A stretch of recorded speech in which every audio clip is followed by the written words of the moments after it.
Hello everyone, let's get ready with me. আজ একটা দিদির অ্যানিভার্সারি, সেখানেই যাব। পরেছি এই সুন্দর ব্রাউন কালারের থ্রি পিস সেটটা।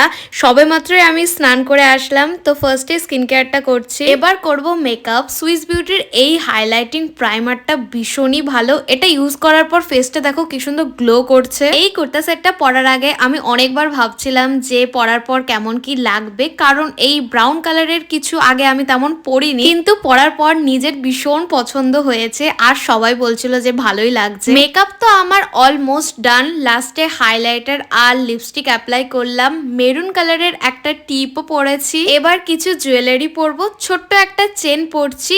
এই ইয়াররিংসটা শুধু দেখো কি সুন্দর, পুরো লুকটাই আমার চেঞ্জ করে দিয়েছে। হাতে একটা ব্রেসলেট পরছি। এরপর ফিক্সার দিয়ে মেকআপটা সেট করে নিলাম, হেয়ার সিরাম ইউজ করলাম, ব্যাস আমি তো রেডি। ওড়নাটা ভাবছি এক সাইড করে নেব নাকি গলায় নেব, কোনটাতে বেশি ভালো লাগছে জানিও, আর আমাকে কেমন লাগছে অবশ্যই কিন্তু কমেন্ট করে জানিও। আউটফিট লিঙ্কস কমিউনিটি পোস্টে দেওয়া থাকবে, চেক করে নিও। টাটা।